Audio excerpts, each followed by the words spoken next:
complete. The report had highlighted significant financial variances and unexplained transactions, raising serious accountability concerns.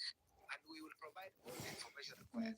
I want to assure Kenyans from 2023 up to onwards, there is no money that has been lost, to my knowledge. But we are subject to audit. I wish also we had the chance to discuss this audit report with the auditor, because there are things here that we also feel we could have provided. This is the disadvantage of a special audit, because a special audit you never get the chance to reply. But clearly, we have interest, like everybody else, to resolve this matter once and for all. Addressing questions over the ownership of the e-citizen platform, a key issue raised in the audit, Dr. Kipto cited Executive Order Number 2, which outlines the legal framework guiding the platform's operations and revenue management. Kipto pointed out the National Treasury is responsible for the management of revenue in line with PFM Act 2012, as he insisted that e-citizen is one of the country's most transparent platforms and is now fully managed by the government. It's this time to properly equip this document with proper information. There is further supplementary evidence, evidential material that is not properly put here. Response E, there is no evidence. On response I, there is no evidence. E-citizen portal is hosted in a data center under the control of the National Treasury. H, disclosure of all third-party engagements, liabilities, and taxes relating to e-citizen platform. Our response is that at the time of signing of the contract, the vendor disclosed all their third-party engagements. This was also done in the handover agreement. The Auditor General also questioned the platform's use of flat rate convenience fees instead of prorated charges as gazetted, the PS acknowledging delays in implementing the revised fee structure but attributed the setback to technical challenges. The committee is scheduled to reconvene next week to continue its inquiry into the matter. Elizabeth Mutuko, TV 47, Nairobi. Yes, technology. It appears this is what we're grappling with. Technology to help with revenue collection, but we're seeing loopholes in our system which may have allowed the pilferage of about 10 billion shillings. Lawmakers are now calling for the platform's termination and a full-scale investigation. You know, the scandal has reignited debate over the dangers of unchecked digitization without transparency. That's the standard. And of course, for the Daily Nation, they talk about extending similar technology to the counties. Ken, this is 2025. We cannot in any way afford to ignore technology. Digitization is a way of life. Do you believe that doing away with the e-citizen system would be the best way to go? Is it, or do you think it's simply challenges with the people who are using this technology? Probably they are not fast as far as technology is concerned. I know you're a young Kenyan, you must be technologically savvy. What do you think the problem is with technology? It's a good thing, yet we're encountering very serious challenges. Thank you so much, Fred. And allow me say first that I agree with you that technology is very critical. And in the era that we are in right now and moving forward, we must embrace technology in whatever thing that we do. And the idea of e-citizen, I think, at the introduction point, it was one of the best ideas because at first, in the inception, it was able to curb and reduce the level of hand-to-hand corruption that were initially so rampant and a common case in our institutions. Unfortunately, we've realized that within the systems of e-citizen, there were some hidden ways of siphoning public funds, but this time around going to specific individuals who had put themselves within the systems to divert funding of cash flow from e-citizen. And listening to Principal Secretary for Treasury, Dr. Kipto, saying that this information is false and therefore there is need for clarity, then it begs the question of, is the Auditor General lying to Kenyans that this money was stolen? Or is the Auditor General saying that this money was stolen and it was not stolen? So then if Kipto knows where this money is, maybe to him, to his understanding, it wasn't stolen. It was just taken. You know, maybe he's trying to say that this money was not stolen, but it was just taken and somebody picked the money. He didn't steal. But the biggest concern is on the unlawful withdrawals. Because if you look at what the Auditor General, Office of the Auditor General reported, he said that PesaFlow account illegally collects 6.3 billion. Transfer is to e-citizen bank accounts. So illegal collection alone is 6.3 billion. And then he goes on and she goes on and says that Treasury irregularly paid about 549 million to e-citizen solution company, which is an alien company associated with the e-citizen agreement.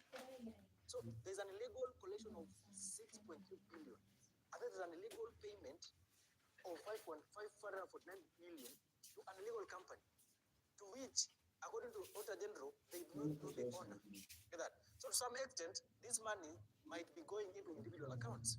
And then he goes on and says that as targeting 2.6 billion transferred from PesaFlow system to the e-citizen settlement accounts, not to be linked to any invoices from the PesaFlow. That.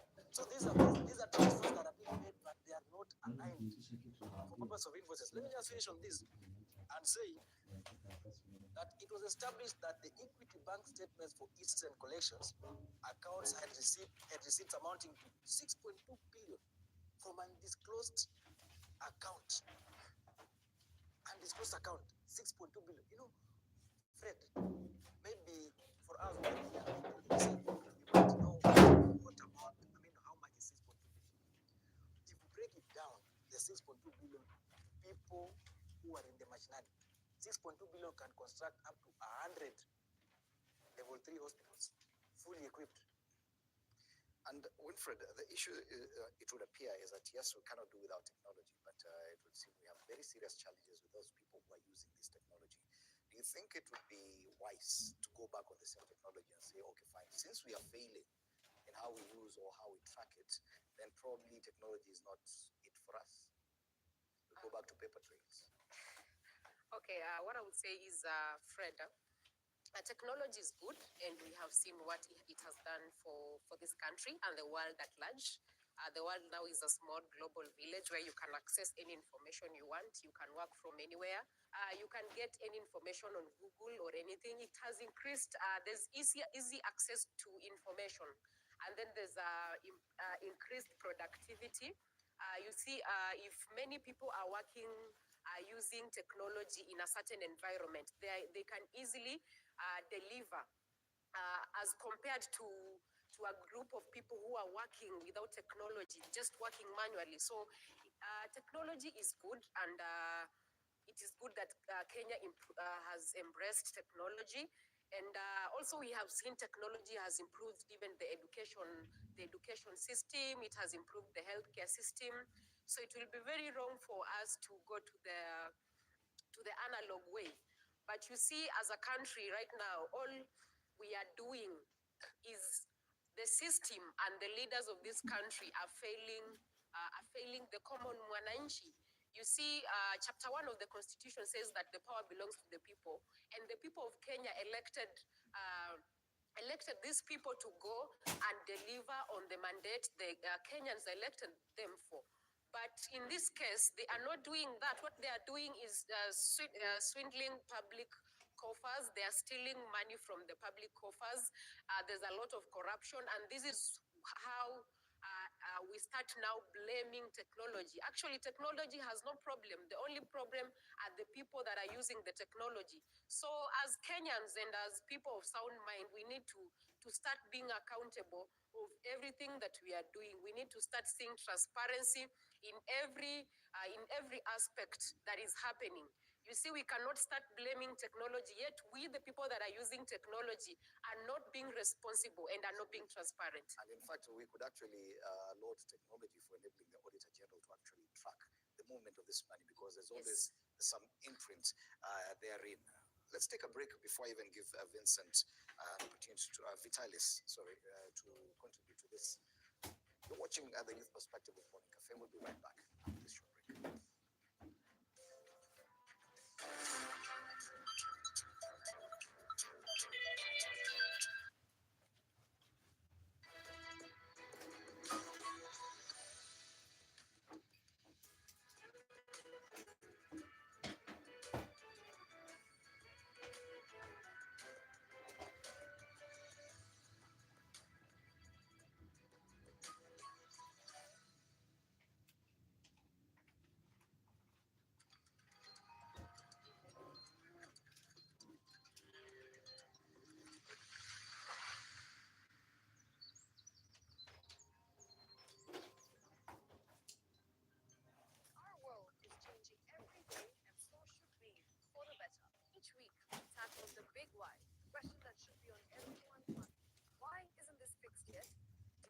deforestation, global warming, and the adverse effects of climate change. The future isn't just something that we inherit, it's something that we create. Join us on The Green Fix as we tell the stories of those who refuse to give up.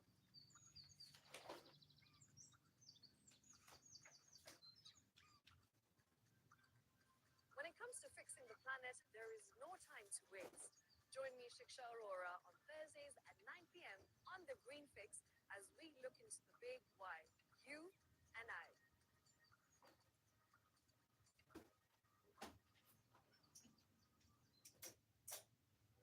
For comprehensive information and education on your health, Odinga is here.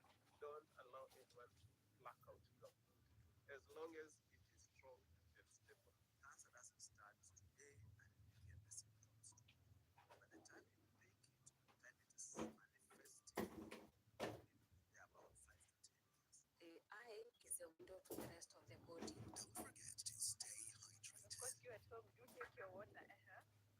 So the alchemy test is actually effective. You should be Clear like the water. yes, you should be able to see the other side. If your urine is colored or has changed color, you cannot see the other side. Don't forget regular health checkups. Early detection saves lives. I want the message be we can prevent cervical cancer. We prevent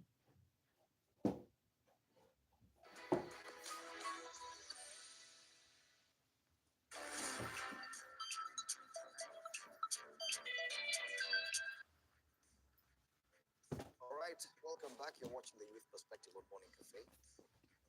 This morning we found ourselves discussing the issues around technology and whether or not we are victims of our own success, or could there be a few people who are taking advantage because of their knowledge or advanced knowledge of technology, much to the detriment of other Kenyans. And Vitalis, even as you contribute to this debate, I'd like to draw your attention now to the headline on the front page of the Daily Nation. You've said technology is good, and probably we should embrace it. But you can see even the resistance to technology, because governors are now rejecting a proposal by the National Treasury to have a centralized system of own source revenue, and the equivalent of e-citizen, but now for the devolved units to collect money together in the same way that this e-citizen has. Of course, they'll even talk about the national government and the challenges they are facing.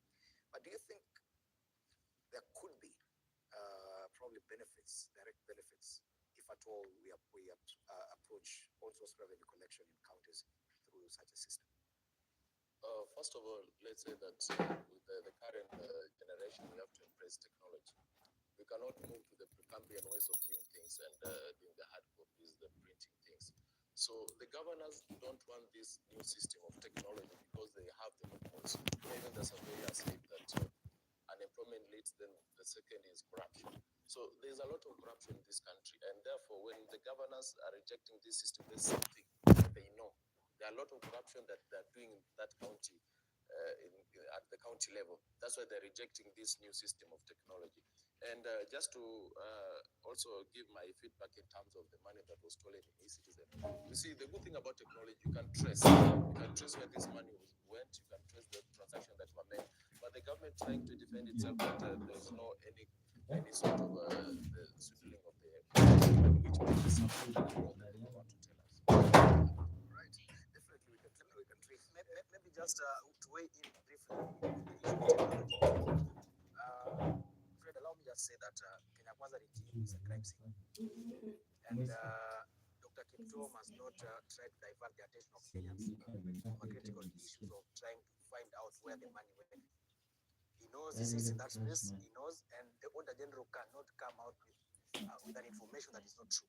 By the time an Auditor General releases an information, they have done their research, their background check, and they have done proper auditing, and they have ascertained that this is what we can feed the populace. So at this point, whatever you were given by Auditor General is true, and the money has disappeared.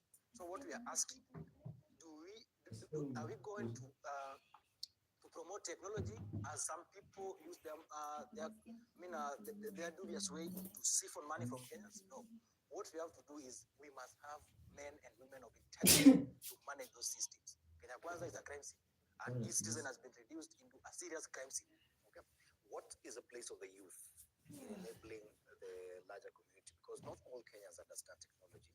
Even a huge percentage of people in the civil service are still very behind in as far as being up to speed with the current technology, and technology changes very fast. What is a place of young youth in helping with this? What I would say is, first of all, you see, when you look at the Kenyan Constitution, a youth is someone who's above 18 and is below 35. That is according to chapter 17 of the Kenyan Constitution. And this group of young people are the largest in the country right now. Like, it's the biggest percentage right now. And you see, most young people have embraced technology, and you can see that most young people are doing content creation. They are actually doing digital activism. They are using this technology to ensure that information is reaching their fellow youth. Because I have seen young people capacity building others on social media on how the government is running its ways, and on how the money is being spent by the government. So technology has really helped the youth to ensure that they have really a good approach on how to ensure that this government is put into accountability. And it will be very wrong for anyone to say that they want to do away with social media, or they want to limit how social media is used in Kenya, like Facebook, Twitter, TikTok, and others, because this is the only platform where the youth can air their views, because currently I don't think if they have any other way, because most of them, they're financially incapacitated because of the economic impact that this country has really done on them. So I feel like most young people have embraced technology, and they're doing it well. They're using it to do business. Some of them are selling online. Some of them are doing content creation. And I feel like technology is good, and it is helping us also to put this country into accountability, because if the biggest population is the youth and they have the information, it is very hard now for the government to steal money from us, or from the public coffers. So technology is good for the young people, and I feel like even in 2027, most young people, especially those who don't have money and they would wish to run for positions, they can use this technology to campaign as their campaign tool. Because if you can go on the ground and you do your thing and you put it online, people see, they will be able to fundraise for you. You will be able to be seen, because technology has really, it's a good thing for Kenyans. At least one of my panelists earlier this week mentioned the fact that, or probably some of these consultancies and outsourcing of people managing technology for the government is because we don't have proper human resource locally. Yet we've seen very many young Kenyans who graduated, especially IT-related courses, due to lack of employment, engaging in some criminal activities, including hacking banking systems and such like things. It means that we have a huge potential in as far as understanding digital mechanisms and even providing this knowledge to government. Do you think that probably that is where the government should be looking, that such minds that have a good understanding of technology could actually be helpful? Actually, let me start by saying, without technology, we could have not gotten to understand the finance bill of 2023. And it's because of technology that the information was able to disseminate in every corner of the country, so that we were able to know now this is what the finance bill means. And you see, technology really cuts on cost in terms of if you go and do leverage on technology, there are expenses that you definitely cut. And definitely the government needs to try and see how it can absorb the young people in the government sector, especially those critical positions that needs people who know technology. So the crime scenes that have been committed by young people is because of the unemployment, and also hearing about many scandals that they go unaccounted for. That's what makes young people to try and see other means of trying to make the ends meet. Right. Yeah. And this discussion could morph into a discussion that happened earlier this week, still linked to the Auditor General's report. There was that report by the Kenya Human Rights Commission about the Hustler Fund, one of the flagship projects of this administration, and the fact that 71% of the monies that were given out as loans were not paid back. The main intention was to empower economically, back to economic empowerment, people down there, especially younger Kenyans. But if at all they were to be empowered, if at all this mission was successful, then the loans would have been repaid. Ken Babu, do you think the Hustler Fund missed the point altogether? Fred, the Hustler Fund is very critical, but let me weigh in on the technology bit briefly, kidogo, then we move on to the Hustler Fund. You know, technology where I mean the current position that we are in right now, and I agree with my brother that if not for the internet and IT and everything, we wouldn't have been able to synthesize the finance bill of 2024. And to some extent, some people thought that finance bill was a new thing in 2024, but it has been there all through. But because of technology and the understanding of young people on what technology is in the tech space, we were able to synthesize bit by bit and translate it into almost all dialects for people to understand. And then if you look at the expresses and the meetings that the youth and Gen Zs conduct nowadays, it's also media, IT. You don't have to meet, you have to converge physically. Just connect 1, 2, 3 and you have a sit down and engage and move forward. But look at the e-citizen founder. It's a young man, M-Pesa founder. Those are young people. It shows you that the youth have got enough brains to propel this country to the next level. But why is the government outsourcing other consultancy agencies, which to some extent are not even Kenya-based,